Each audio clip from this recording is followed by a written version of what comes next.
Alléluia. Amen. Frères et sœurs, une parole peut transformer une nation. Une décision peut amener la révolte. Le président a parlé. 49.3. Les gens sont sortis dans la rue, non? Une décision. Alléluia. Frères et sœurs, une parole peut détruire la vie de ton enfant. Une seule.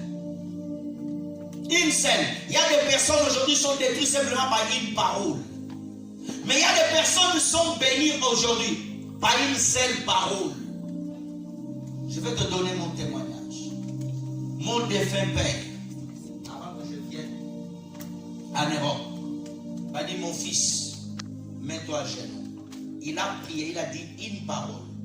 Aujourd'hui, tu es béni à jamais. Je suis parti sans rien. Je suis arrivé dans la galère. Mais aujourd'hui, la parole s'accomplit dans ma vie. Une parole. Tu dois déclarer. Alléluia. David a dit à Goliath: aujourd'hui, pas demain. Tu dois parler de la situation aujourd'hui. Aujourd'hui, je suis plus que vainqueur. Aujourd'hui, Père, je prie au nom de Jésus.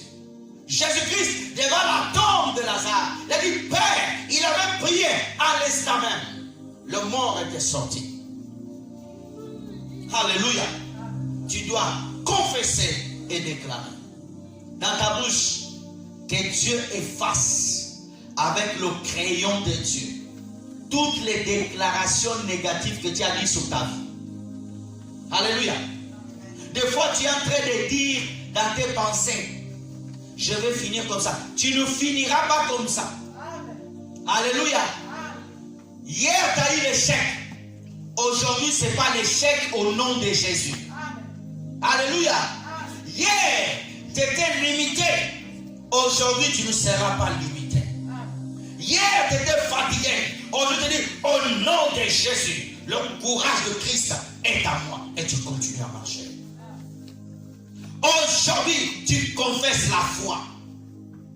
Alléluia. Alléluia. Aujourd'hui, tu déclares la bénédiction sur tes frères et sœurs qui ont des problèmes. Père, je déclare sur ma sœur, sur mon frère, cette bénédiction. Et tu crois. Il y a la puissance derrière la parole. David n'avait pas comme tué Goliath. Mais le fait de déclarer, et il a pris quoi? La parole de Dieu, que toute la terre saura qu'il y a un Dieu d'Israël. Que toute la terre, que toute Toulouse saura que Dieu est véritablement enfant de Jésus-Christ. Que toute ta famille saura par Jésus-Christ, on peut réussir là où on avait échoué dans le passé. Que tous tes amis sachent qu'à Jésus-Christ, tu peux aller loin. Frères et sœurs, je le crois par la grâce de Dieu. Je prêcherai aux États-Unis. Je le crois. Je prêcherai en Afrique. Je crois par la grâce de Dieu. Je marcherai dans les pays européens. Je parlerai de Jésus-Christ. Qu'est-ce que tu crois? Comment tu es en train de te voir? Ce que tu vois, c'est ce que tu sauras. Si tu es en train de voir que tu vas finir pauvre, malheureux, avec des problèmes, l'esprit de malheur, l'esprit de pauvreté viendra sur toi.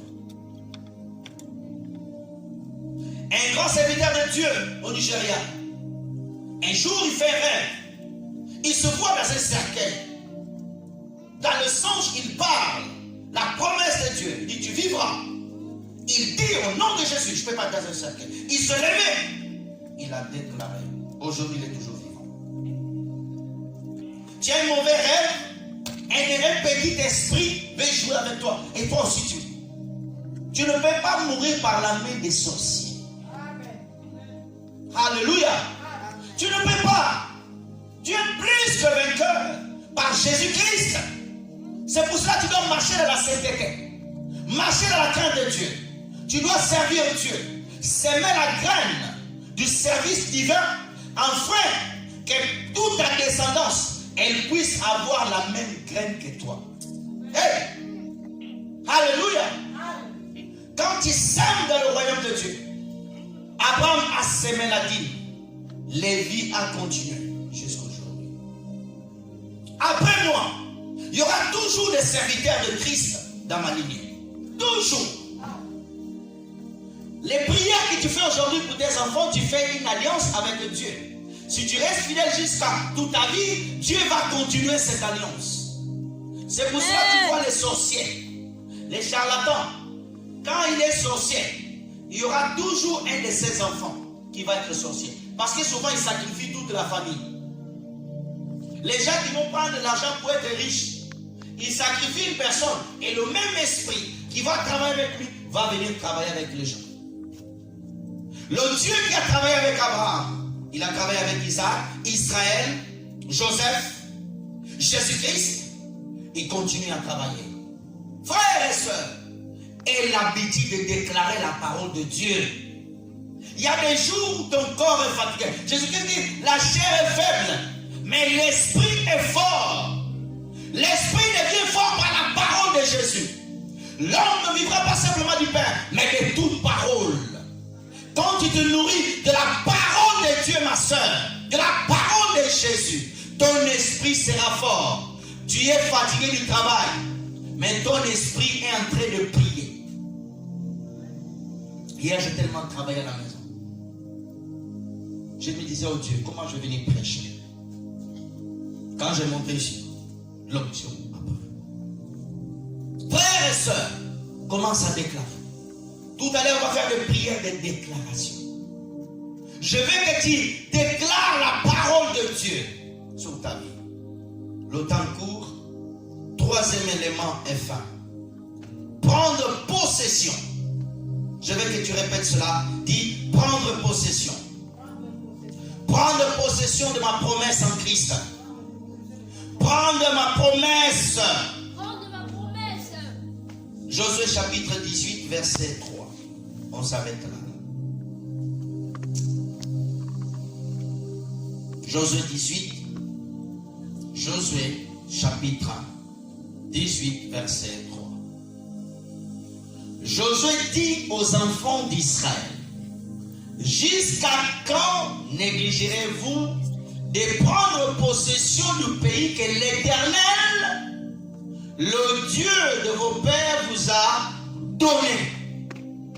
Regardez-moi, que Dieu me donne le mot. Quand tu lis la parole de Dieu, elle est remplie de grandes promesses pour nous. Mais dans la vie de chacun, il y a des promesses spécifiques que Dieu t'a données. Et les enfants d'Israël, ils avaient reçu la parole de Dieu, mais Canaan était habité par les Philistins, les Cananéens, mais ils devaient aller prendre possession. La chose que Dieu t'a donnée est encore entre les mains d'une personne. Hey! Oh! Le territoire que Dieu t'a donné. Et encore, il y a encore les démons là-bas. Mais Dieu te dit, va prendre possession. Amen. Alléluia. Dieu te dit, Toulouse t'appartient. Cette maison, elle est à toi. Mais ce n'est pas Dieu qui va y aller. Mais c'est toi. Quand tu vas, il est avec toi pour lutter. Ce n'est pas toi qui vas combattre. Vous regarderez, l'Éternel vous donner la victoire. Mais je suis censé obéir. Allez, allez. Va dimanche à l'église. L'ange que Dieu a préparé pour toi, qui t'amène ta bénédiction, il sera là au culte. Si je vais, je reçois la bénédiction de l'ange. Oh! Frères et sœurs, Jésus-Christ, dans Luc 10, il a envoyé les disciples. Vous avez reçu le pouvoir. Mais tant qu'il n'était pas parti, il ne pouvait pas se manifester la guérison. Hey! Amen. Oh, frères et sœurs. Et tant que tu ne bouges pas, il n'y aura pas de miracle. Oh. Et tant qu'on ne remplit pas les 6 vases d'eau, il n'y aura pas la transformation du vin. Hey. Oh. Et tant que l'eau ne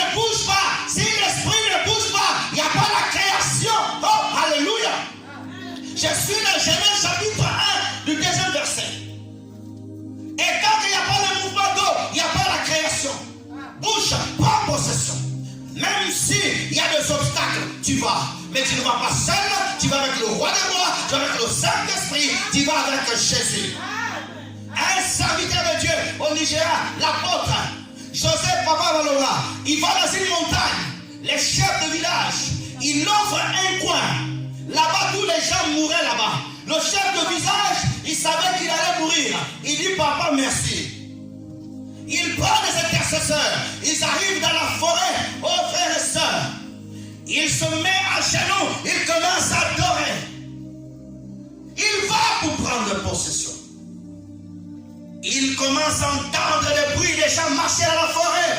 Un gros serpent vient. Il dit simplement, au nom de Jésus, frère, tu dois prendre possession. Wow. Même s'il y a des obstacles là-bas, tu vas quand même. Alléluia. Même s'ils disent non, mais tu vas quand même. Arrête de négliger. Arrête de négliger. Rentre dans la possession. Rentre dans la possession.